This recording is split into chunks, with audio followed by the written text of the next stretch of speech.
আরেক দেশের অভ্যন্তরীণ ইস্যুতে নাক গলানো যুক্তরাষ্ট্রের বহু পুরনো অভ্যাস। মার্কিন প্রেসিডেন্টের মসনদে কি ডেমোক্র্যাট কি রিপাবলিকান যেই আসীন হোক না কেন অযাচিত হস্তক্ষেপ করবেই। সাম্প্রতিক সময়ে ইরান নিয়ে প্রেসিডেন্ট ডোনাল্ড ট্রাম্পের দ্বিমুখী আচরণ ক্ষিপ্ত করে তুলেছে ইরানের আন্দোলনকারীদের। একবার ট্রাম্পের আশ্বাসবাণী, আরেকবার তার পিছু হটা, সব মিলিয়ে ক্ষোভে ফুঁসছেন সাধারণ ইরানি নাগরিকরা।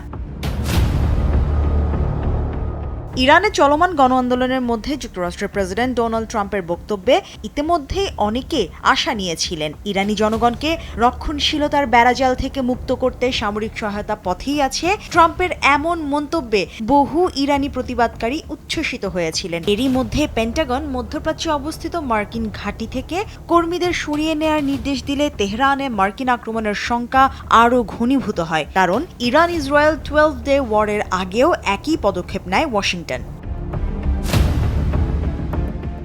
তবে একদিন পরই ট্রাম্প তার নিজের বক্তব্য প্রত্যাহার করে বলেন, ইরানে আপাতত কোনো হস্তক্ষেপ করা হবে না, কারণ ইরান সরকার ঘোষণা দেয় কোনো বিক্ষোভকারীকে মৃত্যুদণ্ড দেয়া হবে না। তেহরানের এমন পদক্ষেপে অবাক হয় খোদ ইরানিরাই।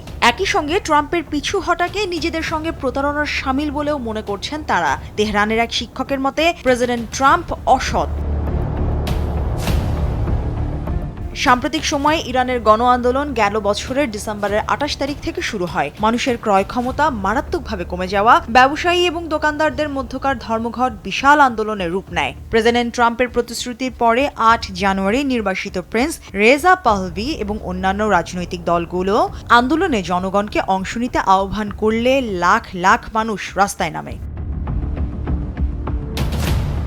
তবে ইরানি সরকার সবসময়কার মতো এবারও কঠোর হাতে বিক্ষোভ দমন করে। নিরাপত্তা বাহিনী ইন্টারনেট, মোবাইল এবং ল্যান্ডফোনের সংযোগ বিচ্ছিন্ন করে দেয়। বাইরের দুনিয়ার কাছে হতাহতের সঠিক তথ্য এখনও নেই, যা আছে তা আনুমানিক। তেহরানের এক স্থানীয় জানান, মার্কিন প্রেসিডেন্টের লকড অ্যান্ড লোডেড মন্তব্য শুনে অনেকেই রাস্তায় নেমে পড়েন, ফলে হতাহতের সংখ্যাও বাড়ে।